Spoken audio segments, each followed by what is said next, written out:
Welcome, everybody!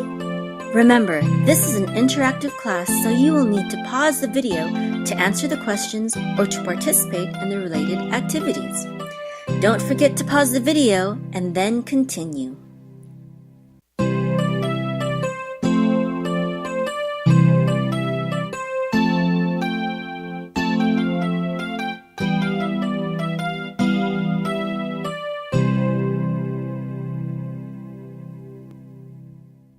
Shalom, friends! Today we are going to start a new adventure in our studies. We are going to study the books of the Bible book by book. The Bible, as we already studied, is a set of books. In ancient days, they were in scrolls or rolls of paper. It took 1,500 years to compile all the scrolls into one place, and their authors were many different people inspired in a divine way. Today, we are going to start with the first section of the Bible called the Torah or Pentateuch, and with the first book that we know as Genesis. Genesis means beginning. In the original Hebrew tongue or language, we call this book Bereshit.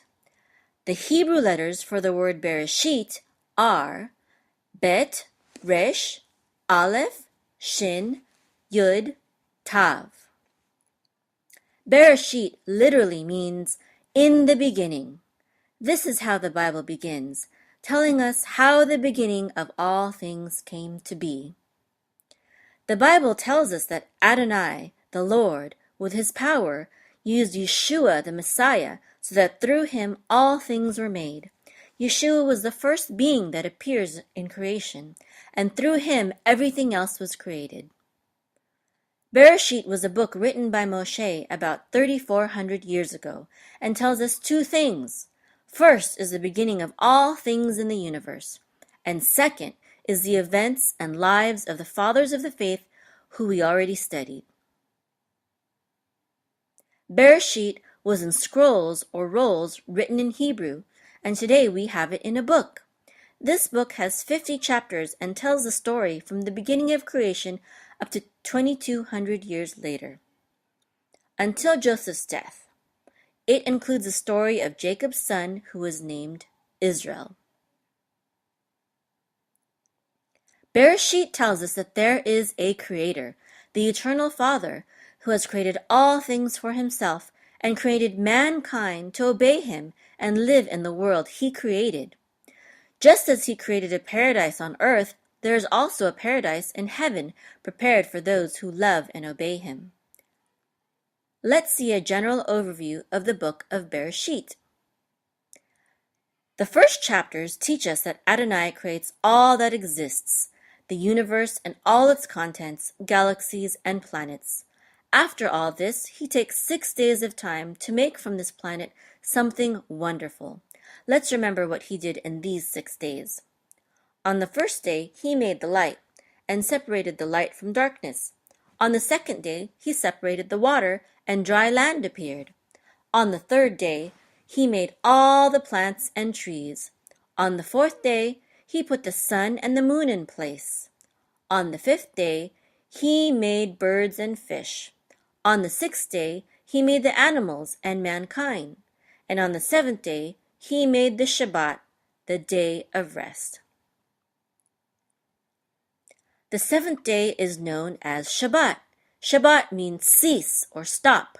On that day, Adonai ceased from all the work he did. This is how the Father completes his creation. When he made the man out of dust, he gave him a wife, Hava, and they were married to have children.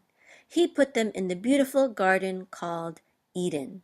In the Hebrew tongue, it reads Gan Eden, and it means delicious paradise. But Adam and Hava disobeyed the instructions in the garden, and they were punished. They had to leave their beautiful home in the garden, and a new story begins. After this, they had 2 sons, Cain and Hebel. And Cain, the older one, behaved very badly and took the life of his brother Hebel, so he was banished far away as punishment from Adonai. After this, Adam and Hava had another son. His name was Set. He was an obedient son. A lot of descendants from Adam and Hava came after this. Some were well behaved, and others behaved very badly. The Heavenly Father needed to punish them and remove them from His creation. He did this through a worldwide event with lots of water. Yes, it was the flood. Before the flood, only Noah and his family were well behaved, so they could continue living on earth. The Eternal Father gave commandments to Noah to build a big boat we call an ark, so he could save his family and the animals on earth. Noah stayed in the ark for 1 year until the water from the flood went down, and then another story begins. Next, Bereshit shows us the stories of the children, grandchildren, great-grandchildren, and other descendants of Noah. All the nations were created from them. They behaved badly too because they wanted to do wrong things against the Eternal Father. But the Father made confusion in their language, so they could no longer understand what each other said, and they could not continue with their plans. So each of them went to different parts of the world, and that is how the different languages of the world appeared. Do you remember in which city this happens? Yes, it was Babel. This city was named Babel, which means confusion, because everyone was confused at the Tower of Babel that they were trying to make. After this, Bereshit shows us that the Eternal Father wants to love mankind and teach them His commandments and other good things. The Father chose a man named Abram, who He then changed his name to Abraham. God promised to give him lots of children and a land in which his descendants could live. Through them, a big blessing would come. That blessing is the Messiah. Abraham and all his descendants would strive until Yeshua the Messiah came. He would reveal to them all things. He already did. He already revealed to us all the things that the Father wants from us. Bereshit tells us that Abraham's wife, Sarah, could not have children, but they believed in the Eternal Father and in His promises, so He gave them a son who was named Yitzchak. Abraham did all the Father ordered and taught all his descendants to do the same. Abraham teaches us until this day that it does not matter where we live or which language we speak. To believe in Adonai and obey all of His commandments is the most important thing. This is what we read in Bereshit 26. And I will make thy seed to multiply as the stars of heaven, and will give unto thy seed all these countries, and in thy seed shall all the nations of the earth be blessed. Because that Abraham obeyed my voice, and kept my charge, my commandments, my statutes, and my laws. Abraham obeyed everything because he lived in obedience. He had a lot of descendants, and from them the Messiah came to bless every one of us. Yitzchak, Abraham's son, obeyed too.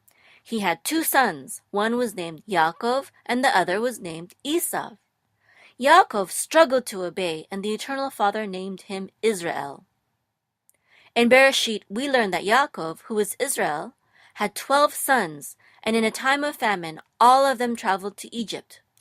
One of their sons, Yosef, is the one who, in a miraculous way, became a very important person in Egypt.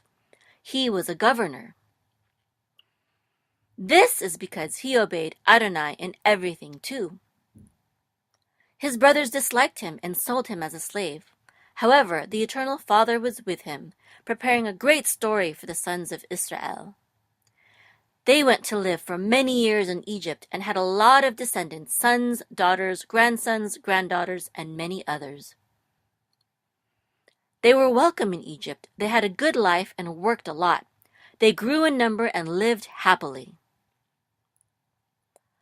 When Yosef, one of the younger sons of Israel, was old, he gathered his brothers and told them to obey the Eternal Father and be faithful, because one day Adonai would appear to take them out of Egypt and lead them to the land that was already promised to Abraham, the patriarch. Adonai kept his promise to Abraham to bless him with many descendants. Now the only thing they needed was a land to live in. Moreover, Bereshit teaches us about the beginning of humanity. It also teaches us about the patriarch who is the beginning of the faith that is hopeful of Yeshua the Messiah. This is because the Messiah was promised to Abraham and to all the children in the world who are blessed when they meet Yeshua the Messiah and want to be close to him. In our next class, we will learn what happens to Israel in Egypt, how they live, and how they left Egypt. Let's see what you've learned. How do you say Genesis in Hebrew? What are the Hebrew letters to spell Bereshit? What does Bereshit mean? What are the two things that Bereshit teaches us? Adam and Hava in the beginning had two sons. They were Cain and Hebel. What was the name of the third son? What happened to the people who behaved badly in Noah's time? What were the characteristics of Abraham the patriarch that are mentioned in Bereshit chapter 26, verses 4 and 5? Who was the son of Israel who became very important in Egypt? What did Joseph prophesy would happen to all of Israel in the future? Very good. You answered very well. Now take a sheet of paper and make a scroll with the most important things from the book of Bereshit. Don't forget to write the name in Hebrew. Chazak, chazak, be strong and very courageous. Study a lot and we will see each other in the next class.